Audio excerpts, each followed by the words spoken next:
Welcome to the Nobody Knowz podcast with Callie Zamzo. Join us for conversations with local changemakers and hear the stories that don't always get told. It'll be honest, messy and beautiful, touching and humorous. Slow down, pour a glass, and pull up a chair. This is the Nobody Knowz podcast. Welcome to Nobody Knowz. I'm your host, Callie Zamzo. I don't know why I always sigh every time we start the show. Here we go. I think it's my way of prepping for this moment in time. I want to start off with a tip of the week, as is my custom. This upcoming Saturday, February 21st, Zamzo's is having a seed starting class. So for those of you who have thought about starting your own seeds, now this doesn't have to be garden seeds. This can be any sort of seed. Sometimes it's flowers, things like that. Most of the time it's gardening. But you can come in and they're at 10 a.m. at all 12 of our stores. So whichever store is closest to you, they are free. And we have experts in our store teach a class, and then they hang out so you can ask all of your questions about seed starting. Also happening at the same time, we're having a promo that we call Chuck It in the Bucket. We have a bucket that is named after my grandfather, Bernie, who was a big bucket guy. And if you buy the bucket, then and I think it's $5.99 to buy the bucket, anything that you can fit in that bucket is 20% off. So heads up, seed starting stuff all fits in the bucket. So you could go to this class, gather up the things, stick it in the bucket, and save yourself a lot of money.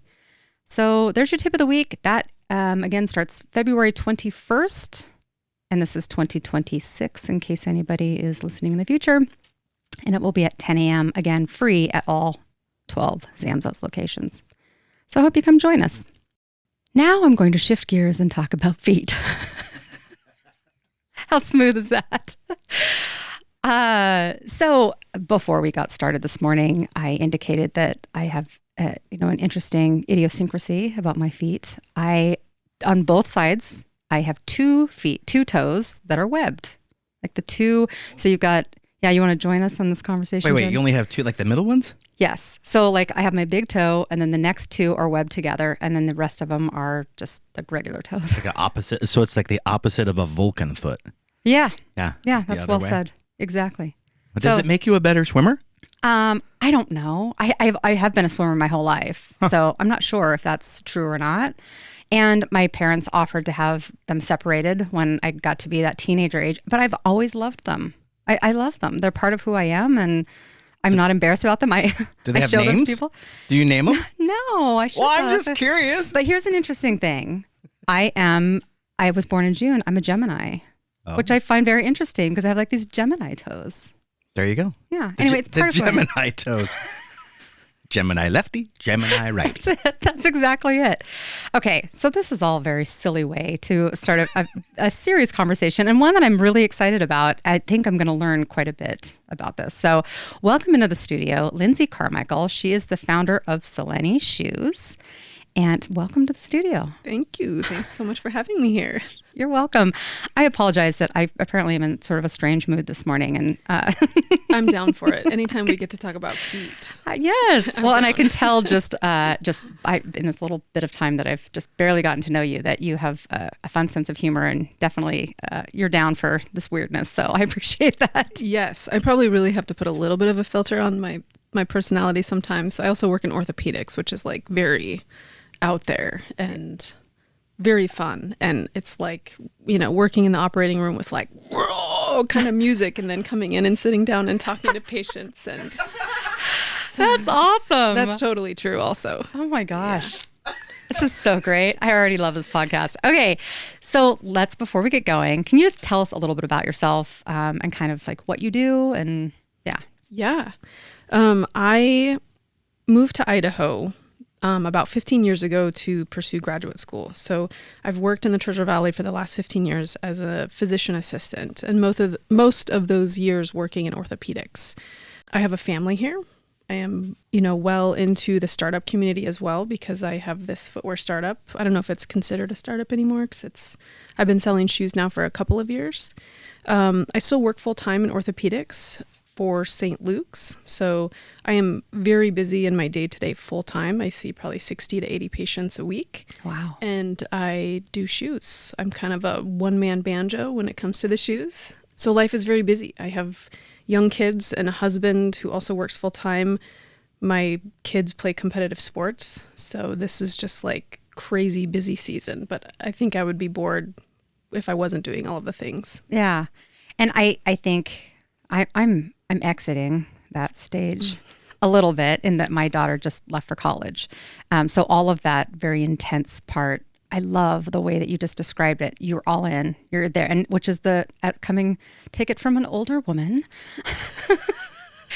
Like, you will not be sorry that you are all in right now. And even though it's exhausting and there's a million things going on all at once, you'll be glad you did all of it. And I love it. I love hearing when parents do that.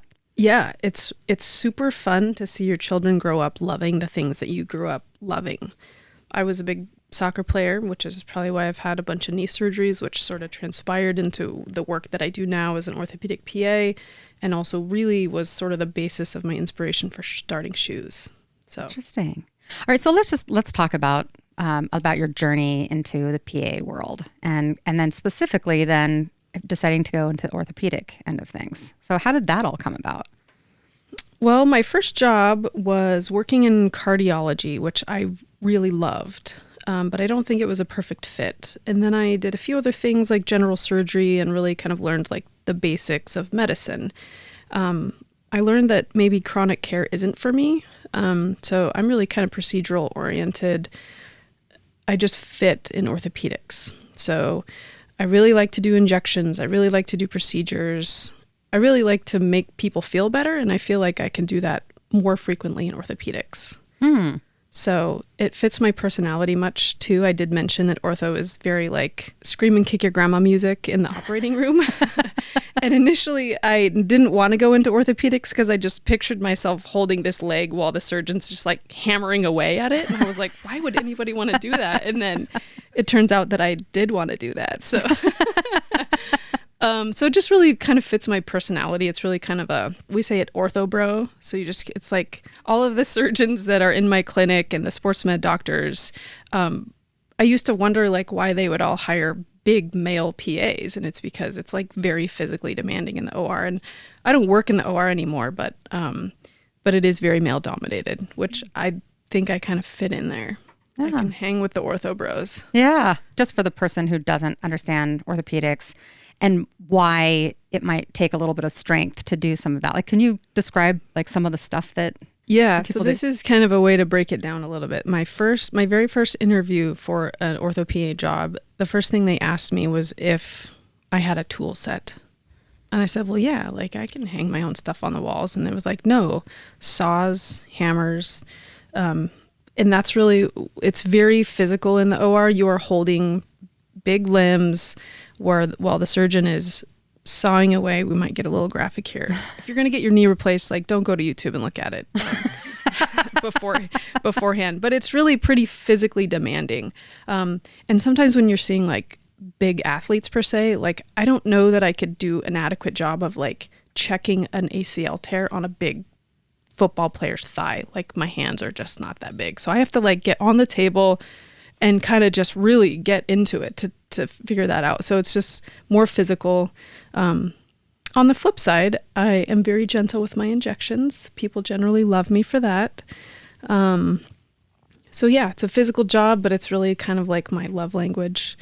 It's treating a lot of people that don't know what orthopedics is. It's treating a lot of bone and joint, muscle. It can be anything like arthritis in the older population to like acute sports injuries. So I've worked a lot of orthopedic urgent care. We have a number of orthopedic urgent cares here in the Valley where if you blow your knee out up at the ski hill, you can come to these places and get evaluated. And, you know, we read x-rays and we do evaluations. We can order and interpret imaging and things like that. Lots of casting and splinting. Shoulder reductions if you dislocate your shoulder. So that's a lot of the stuff that I like to do and that I do. That's fascinating. Like I feel like I want to look through the window while that's going on. I don't know. I don't know. Some people can handle it. Some people not so much. Yeah. Yeah, well, I don't know what's worse, like actually seeing it or imagining what it's going to be like, because I'm like, wow, that's, it sounds intense. It's a really great service to have for a place like this where we have all 4 seasons and we have very active communities. You break your clavicle and you don't want to go sit in the ER all night or whatever. This is a great place. And then it plugs you right into where you need to be, whether it's ortho follow-up or surgery with an orthopedic surgeon. So wild. So let's talk about kind of your shift into shoes. Yes. So at what point was there an aha moment, or was it sort of something that kind of happened over time? It really transpired probably over a decade or so. I look back at pictures of myself in college, like wearing these 4-inch high heels after playing a basketball game. I was a small college athlete, and my senior year in high school, I blew my knee out, as lots of young teenage girls do. I got it all fixed, and I was lucky enough to be able to play on scholarship, small college basketball and soccer. And I look back at these photos, even after having a big reconstructive surgery, and I'm like, damn, those heels are nice. But as I got into my mid-20s and I moved over to Idaho to go to PA school, I started having these weird knee flare-ups where it would just swell. I was playing a lot of indoor soccer at the time here in Boise. And I just thought, like, this can't be my life. I was having a hard time running. And then as I sort of grew in my career as a PA, I got married and got pregnant, gained a lot of weight. That was not very fun. I developed plantar fasciitis and started also developing bunions, and really just got to a point where I'm like, I am miserable trying to wear high heels or any sort of even wedge with heel elevation. My knees would swell. And so I thought, like, you know, in medicine, if you see someone like walking around on the street and they're wearing Dansko clogs, you're like, oh, that's a doctor or a nurse. And you're like, God, those are so terrible. I still wear them. Props to Dansko. That's the only shoe that I can wear in the OR for a long day. But I'm like, damn, these are ugly. So, and at the time, this was like 6 or 7 years ago, it was really hard to find that combination of like really the comfort and support that I needed. And also that just wasn't butt ugly. You know what I mean? I do know what you mean. And I have some Danskos as well. But I don't wear them very often. Yeah, they're comfortable. You might wear them like to go get the mail or to like garden or so. I do wear mine in clinic sometimes, but I'm not going to wear them with a dress pant. I wear them with like scrubs, you know. Right. So I also were seeing a lot of women in my clinic, and some like really, you know, like multi-million-dollar real estate agents, and they're like in their 30s. And I'm like, you know, I like work up their knee, they're having knee pain, and all the imaging and the MRI is normal. And I'm looking at their shoes and I'm like, girl, you got to quit wearing shitty shoes. Like, I think that's your problem. Yeah. But then you try to tell these women that they need to go pick up some orthopedic shoes at the local store, and they're like, you know, I'm not doing them any favors because they're not going to do that. Right. So then I really started just really thinking about it. And I just started taking steps to move forward to try to figure out if I could do it. And this was kind of before the pandemic. So that's kind of what started it all. Interesting. So did you start by like trying to design the first perfect shoe? Like, did it start there, or did you kind of already have that in mind and then you went to the style? Like, what was the order of operations on that? Yeah, great question. I knew from a medical standpoint, you know, kind of the bread and butter of orthopedics. Like, lots of people get plantar fasciitis, lots of people get heel pain. Women's feet change over time. They actually flatten and widen. You know, when everyone says, oh, my feet grew like a half or a full size after pregnancy, it's actually ligament laxity. So it actually just flattens and widens. They're not growing. So I knew kind of the basics of the changes of anatomy over time for women. Women's feet are so vastly different. Like, most people have one foot that's bigger than the other. Some people have short, stubby toes. Some people have a long second toe on one foot. But I knew how to treat simple bread and butter foot pain without, you know, not the crazy hard orthopedic stuff like bad neuropathy or foot deformities, but kind of like mainstream foot pain. Simple things like arch support, deep heel cupping with pads, making sure the toe box isn't too narrow for people that are developing bunions or have, Morton's neuromas or stuff like this. These are all really common foot conditions that people have, both men and women. And so I knew it needed an orthotic because I could go out and buy like a ballet flat and it just has like zero support. So it's like walking on the ground. And I have to have some form of arch support because otherwise I get really bad back pain. And that's been a long-term thing for me. So I knew the basis of what I wanted. And then it was really like designing a shoe that was kind of chic and professional, but it could also cross over into casual, like really highly functional. So I actually jumped a flight to a materials convention in Portland. Portland is like a huge hubbub of footwear development. The Nike world headquarters are there. The Adidas world headquarters are there. There is tons of footwear design and development. So I sort of stalked this guy. I was riding the train to get to this convention and I was overhearing him talk. And so I just kind of jumped up next to him and I think he was like, whoa, whoa, you're a little too close. I had probably had a bunch of coffee too because he was just like, hi there. Yeah. So I just started talking to people and that's kind of where it started. I went to the convention. I was incredibly overwhelmed. Like, whoa, there was all these international leather venues and materials. And I'm like, this is terrifying. But I ended up making some connections, met with a development company that helps design because it's all very technical. There's CADs and that is not my background at all. So I just kind of had this idea and went for it. And it's transpired into selling shoes now. That's awesome. I have 1,000 questions. I'm going to have, this is going to sound somewhat random, but I just, as you were talking about it, can we talk about foot arches a little bit? Because in my family, like you kind of look at the genetics and some of us have these like really high arches and a couple of us have like no arches at all.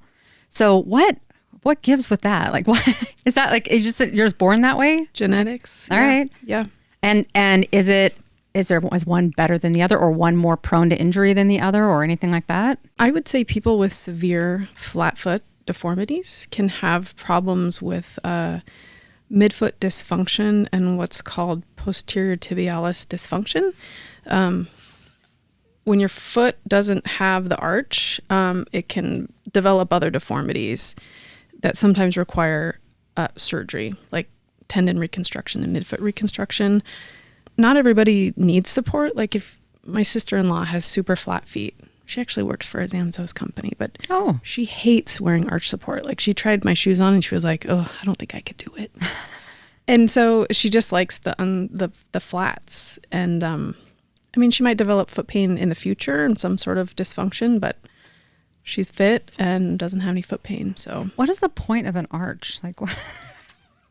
Is that too deep of a question? Like I just am wondering, like because people have all these different, then why the arch? It seems like a flat foot makes more sense than an arched foot. There are other different deformities. There are other things. We're getting into kind of some orthopedic technical stuff. But if you stood behind 10 people and people that have flat foot tend to also get something called hindfoot valgus, where their heel bone actually rotates towards the outside. And it can cause other mechanical issues with knees, ankles, hips, like all lower extremity stuff. I mean, people that never have foot pain or joint pain aren't going to come and see me, but people that sometimes do come and they have knee pain per se, anatomic arches can affect your whole body mechanics. I've heard that, which is fascinating to me, just the thought of that. And I think about like, I don't know, people, you roll an ankle and then you have an injury, like a minor injury that then becomes a major injury because now you're treating it differently and now you're walking just a little differently and now your hips are out of alignment. And now you're, I know it sounds like a rabbit hole, but I think about these things. Yeah. And not just that. I mean, there are other parts of your body that you can get out of whack that then will affect other parts that you're like, what does this hip pain have anything to do with that? Well, because thigh bone's connected to the... We learned it in kindergarten. Yes. I mean, that is totally true.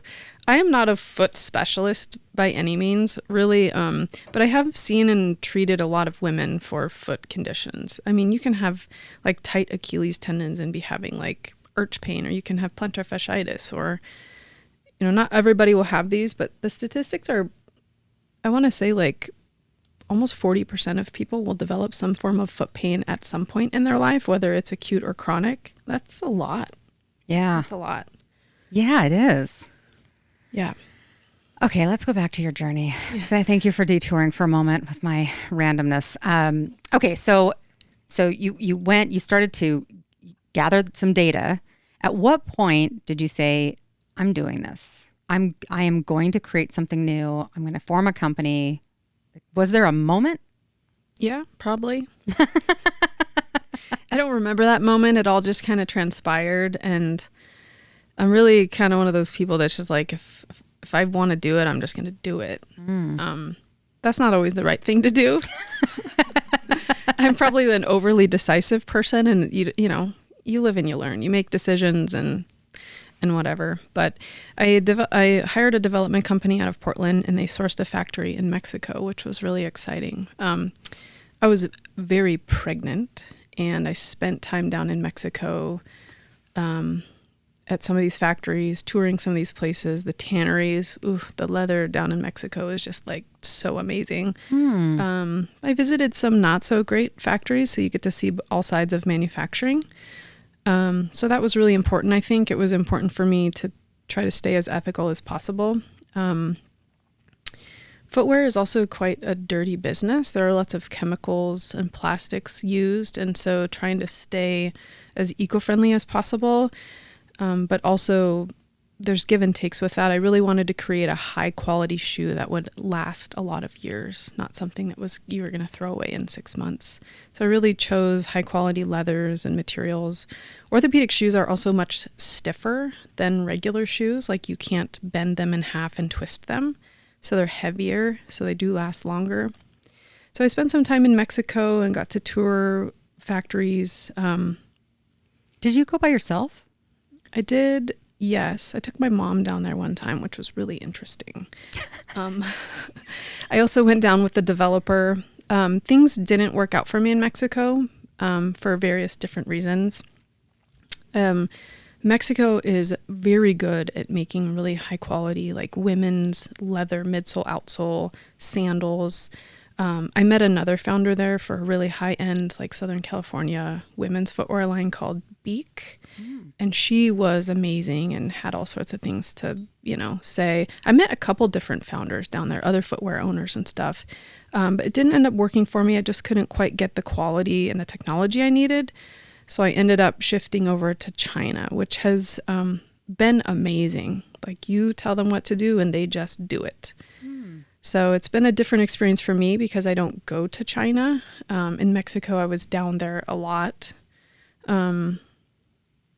But I don't go to China. I have a new developer, and he has 2 employees over there that do like all of our quality control and sampling and all of those things. Wow.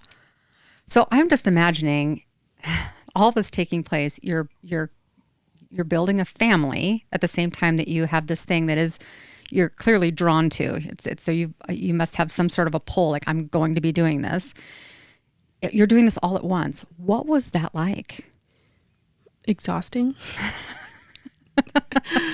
I'm kind of exhausted hearing about it. I'm like, yeah. I'm getting tired. I will say that. The most recent thing that's happened, international manufacturing is like really challenging, especially, everyone you see or talk to, they have like big bags under their eyes and they're just like, oh, I probably do too, but you look great. I don't see any of that. Nothing in you. A few injections fix. Right? But the tariffs have really significantly affected my business. I got tagged with a couple. So I launched my footwear company about 2 years ago.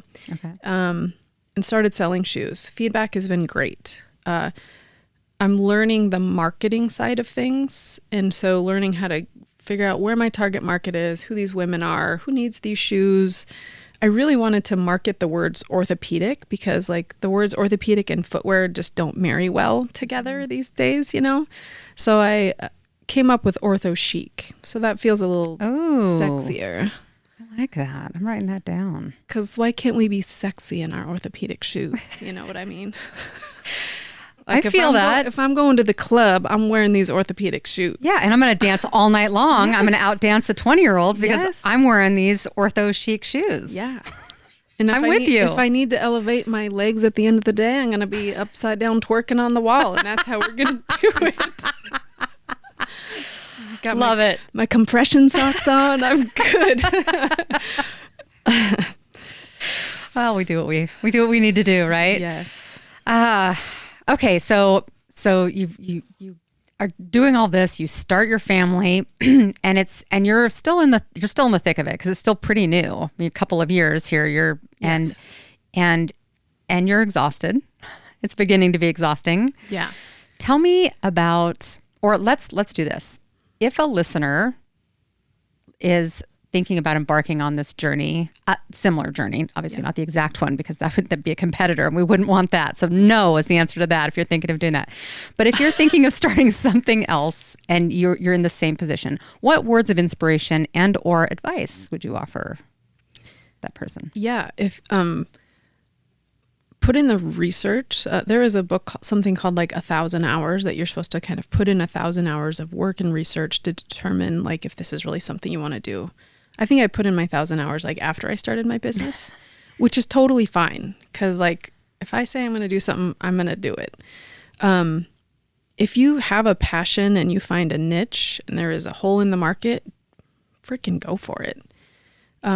They say that the vast majority of entrepreneurs that don't make it, the main reason is they quit. And early on in the journey, I was just like, no way, that can't be it. But I mean, people do all sorts of wild things to be successful. They take mortgages, extra loans out on their home, which I've refinanced my home a few times to like get the finances to do this. And I've been lucky enough to be able to take advantage of the Boise housing market when rates dropped and all of that. And I'm grateful enough to have a home to be able to do that. But people make huge sacrifices to make it work. So like if you are into it and that's what you want to do, go for it. I love that. Yeah.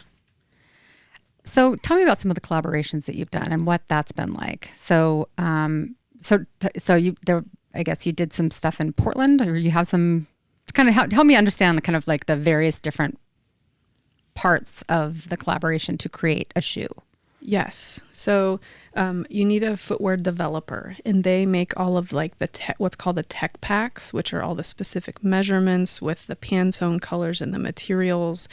And you do size grading. So you have all these tech packs because footwear construction is really complicated. You have an outsole, which is usually like the rubber bottom of your shoe.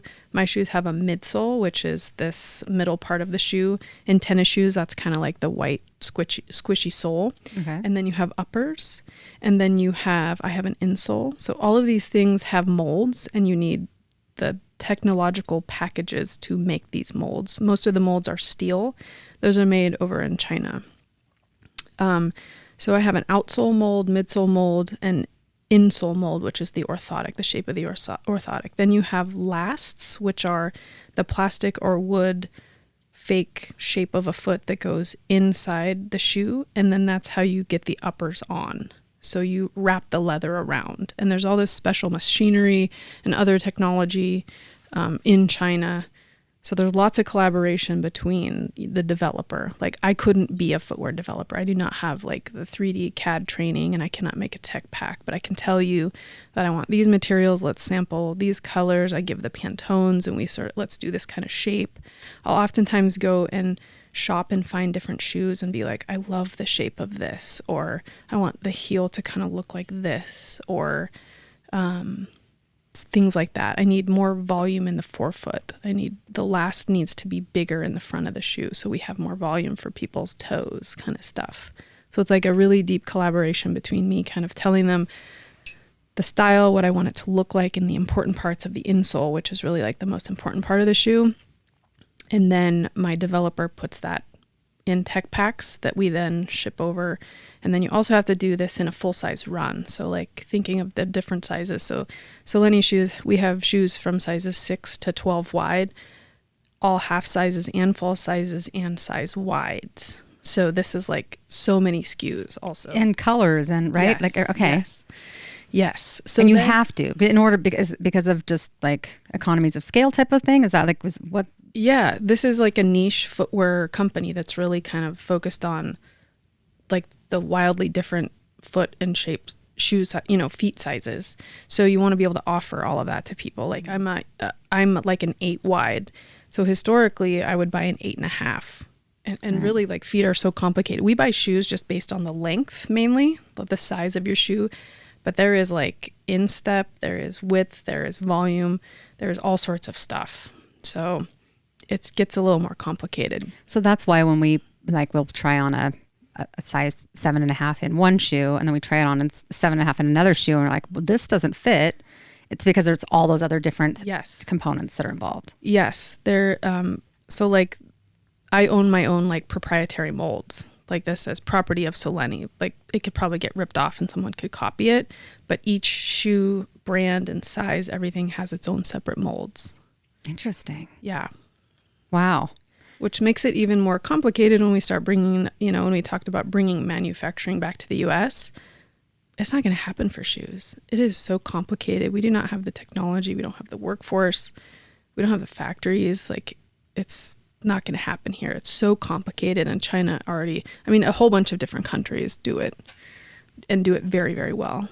And all the raw materials are over there too. So you have a different relationship, I think, than the average person does with, let's just choose China, since that can be a dirty word sometimes. You have a different relationship in that you've seen behind the curtain, so to speak, of just kind of what they are capable of doing versus what you can find elsewhere. And how do you find that relationship? Like, how do you find like the business? Because I know that they do different, they kind of, business is different. They kind of take on relationships differently and that sort of thing. Have you found that's a interesting dynamic, or if you just kind of like gone in there and said, well, I'm going to just be me and figure this whole thing out, and it's worked out? What do you mean, relationship with the factories? Well, like the people, like with the humans. So here's my background on that. So I one time went to Taiwan. This is my big worldly moment. I'm not worldly at all. But one time I went with the state of Idaho on it was some sort of a commerce trip with Zamzos, and my brother and I went. Mm-hmm. And there was a whole list of things that we learned about culturally, about just how to even communicate and what to expect about how they see things and how they.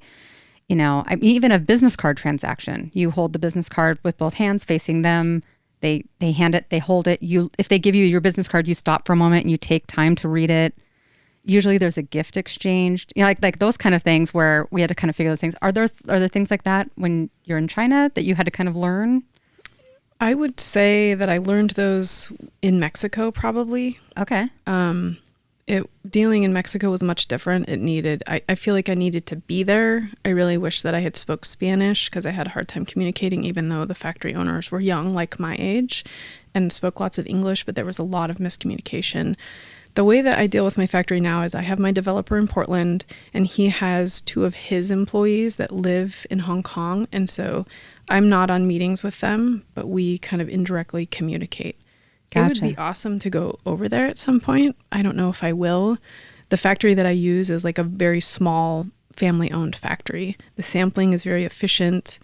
I get samples very quickly. Stuff gets done very differently than how it did in Mexico. And I also didn't have very good representation in Mexico. I was in the middle of like switching a developer.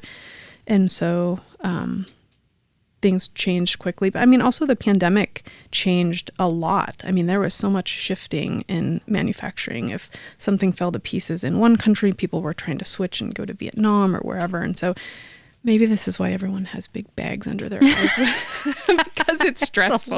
It's a lot. Yeah. Do you feel like the world is a smaller place because you work internationally, because you have these partners that are international?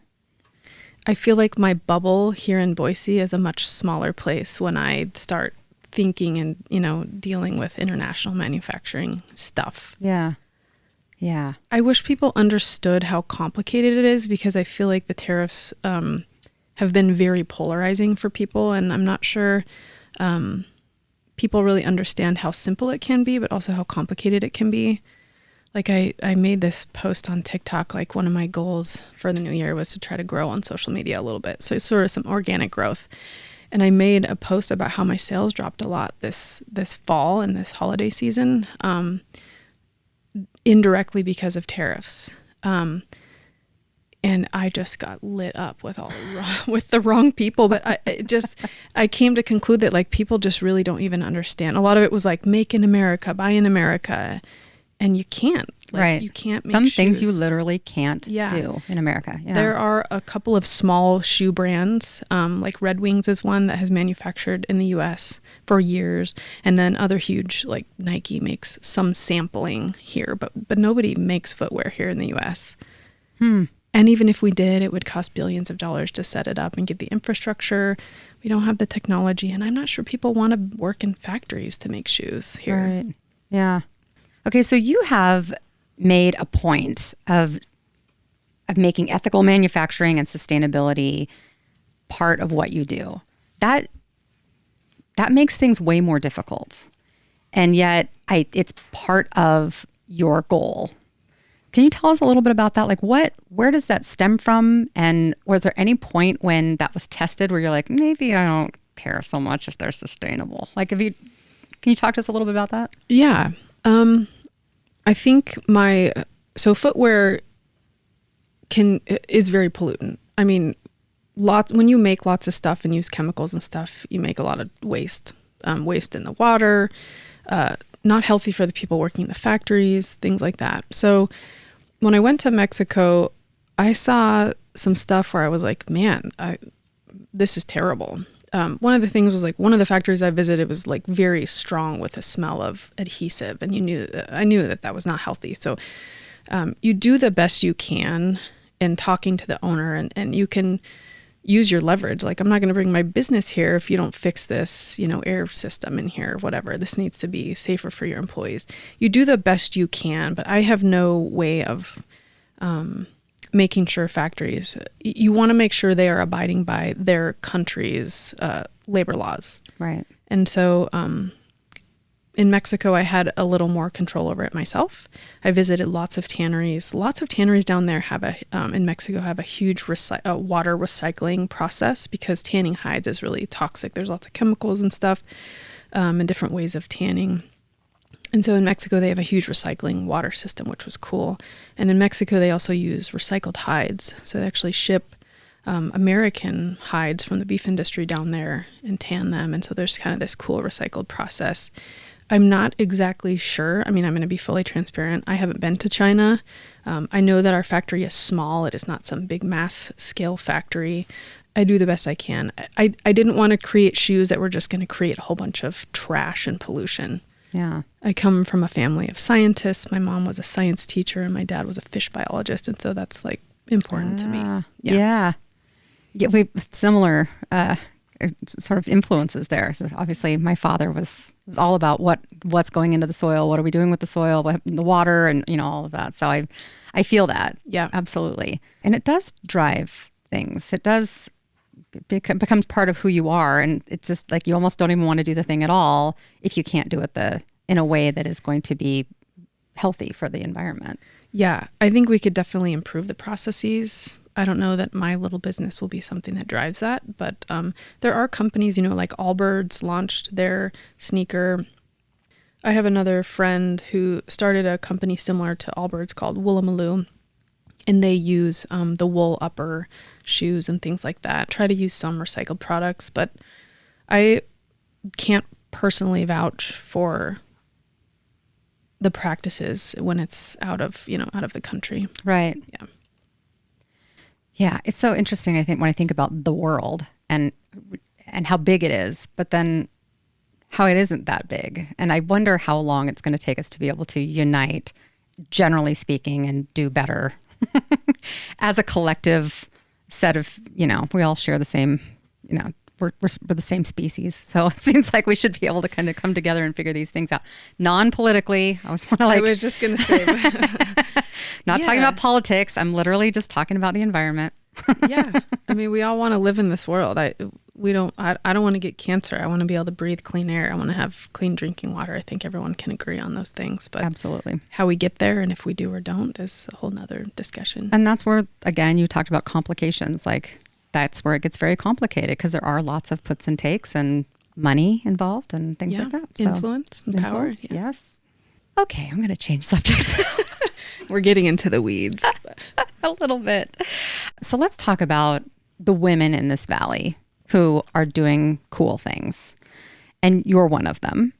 What has it been like to be a part of like innovative women in this particular valley? So I was lucky enough to also like randomly walk into Trailhead downtown. You familiar with Trailhead? I am, yeah. But let's discuss it as far as if our listeners aren't. Yes. So Trailhead is a really cool sort of central station downtown Boise where if you have a startup or a business or are thinking about something, you just can walk in and they have all sorts of resources. And I did. And I actually walked in on the wrong day. I thought I was coming in to watch some sort of speech. And TM, the CEO, found me and was probably like, well, this chick's lost. And I was. And I was all sweaty and just like, okay, I'm going to do this. And I was walked in there and I screwed up on the date of whatever the meeting was. But I got plugged into the startup community and I have been really lucky enough to participate in Boise Entrepreneur Week. I've pitched in the pitch contest. I've been through some mentorships, which was really important for me because I don't know how to run a business. I didn't grow up in a family learning how to be an entrepreneur. I didn't know how to pitch. I have no idea about any of this. So I got plugged into that and have, there are so many resources in this valley for financing, loans and, venture capital money. We have a couple of VC groups. I've flown to Salt Lake to give some pitches. So that's been a great connection, but it's also connected to me to other badass women in this valley. The first one that always comes to mind is Jess Rolfe. She's the CEO of Love Every. And not only is she like just an all-around badass, can I say that? Yeah. Can. Yeah, she is just like so kind. Like she literally like touches her heart when she talks to you. And she is just like so genuine.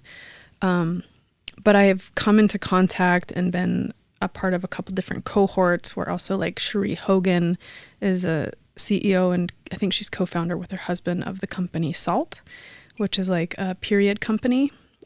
She is also amazing. They have crazy awesome products. They're in Target, but they're also doing all sorts of like global initiatives to help young girls with period care and stuff.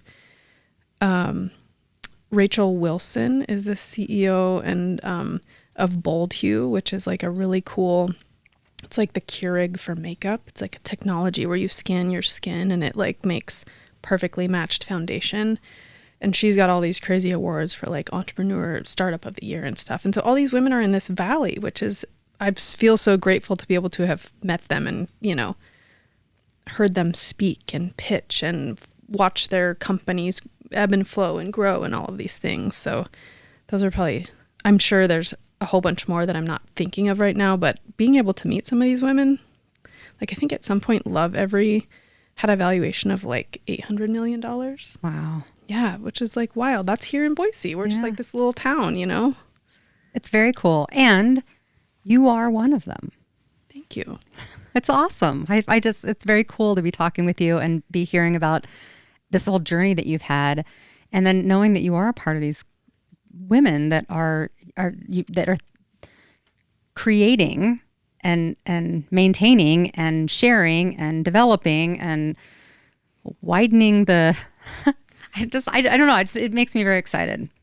I'm grateful to be a woman when I'm around people like you. Yeah. It feels really good to hear that because I think sometimes in the thick of all the things, when you're just like grinding, it just, you kind of lose sight of things. And when I'm asked to do things like go speak on a panel at Boise Entrepreneur Week, my initial thought is like, oh, I'm so tired. I got to cancel clinic. And then I come out in the community. I'm like, oh, I showered today.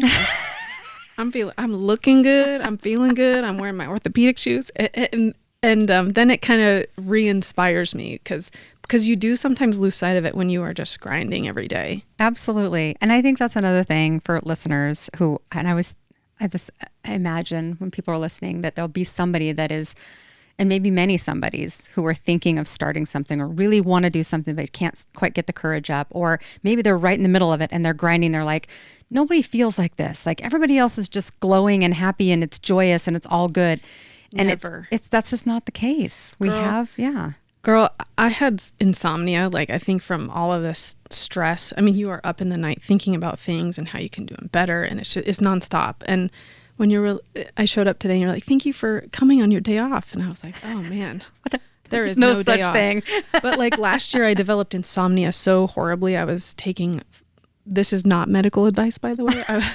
I was taking 30 milligrams of melatonin and just like losing my mind. I'm like lashing out at my kids. And so I had to take a reset. I had to go through some cognitive behavioral therapy, which is an evidence-based way of dealing with insomnia. And I dealt with it. And, because at the end of the day, like you got to be happy no matter what you're doing, and learning how to set boundaries is also really important in things like this when you're just kind of losing your mind. Absolutely. Yeah.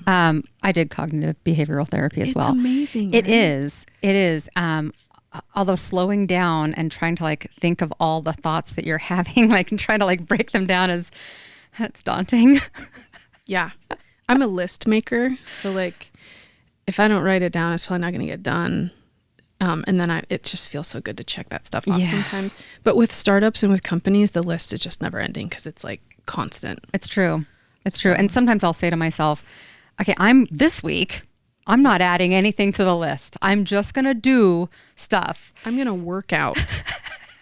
I'm going to lift weights. Yes. Yeah. I'm going to do something for myself. Yeah. And sometimes I'm successful. And spoiler alert, sometimes I'm not. Sometimes I had the best intentions and I get to the end of the week and I'm like, and I still didn't find time to do those things. And what I'm learning more and more in speaking with people like you and other women in the area and other leaders in the area is just that's normal. Yeah. Like when you're passionate about something and you're working on something, it's how it goes. Yeah. I used to be like a super type A kid growing up. Like my bathroom was cleaned every Sunday afternoon. My room was cleaned. I had to have clean laundry Monday morning. And as I get older, I'm just like, man, I don't have time for that shit anymore. Like my house is a disaster. My kids I would spend my whole life cleaning my house. And I'm like, I don't want to do that. Yeah.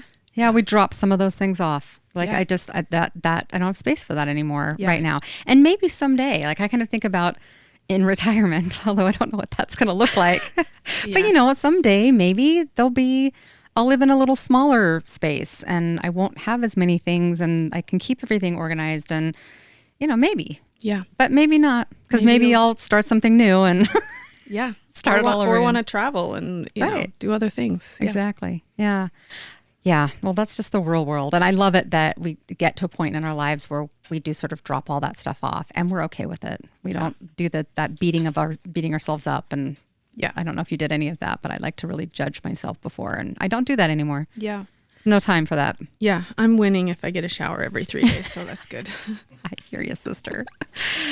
All right. Well, it's time for a quick mid-episode break here to talk about our sponsor, Zamzows. This episode of Nobody Knowz is brought to you by Zamzows, your local source for garden, pet, and planet-friendly products. Whether you're nurturing your backyard, your pets, or your purpose, Zamzows helps you stay grounded in what matters most. Visit zamzows.com or stop by one of our 12 Treasure Valley locations. Nobody knows like Zamzows. We're switching gears. Okay. We're going to do this little section called Sharing is Caring. Okay, are you ready? Ready. A favorite local business you admire in the Treasure Valley. My friend Lizzie Rex owns a series of restaurants like the Wilder and Certified Bakery. Oh, so She good. is also a badass chick.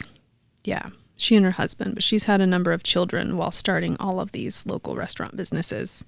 So awesome. Yeah. Despite the pandemic and despite everyone's advice not to buy and start a restaurant, she's still doing it. And I'm so grateful Yeah. because what she's doing is unique and it's good. It's good stuff. Yeah. That's a great answer. Yeah. All right. How about a practice or habit that helps you recharge after a long day? Lifting weights or sitting in a sauna.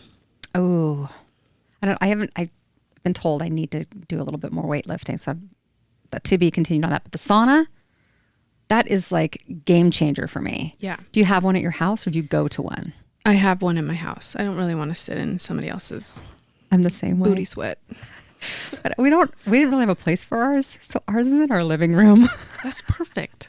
Yeah. It's cheaper too. It's not sitting outside and you got to pay to warm it up when it's Right. so cold. Yeah. My favorite part is it's glass on the front and I don't wear clothes in it. And so my family really loves that. They just walk by and they're like, oh, mom's in the old sauna again. Yay, mom. I love that so much.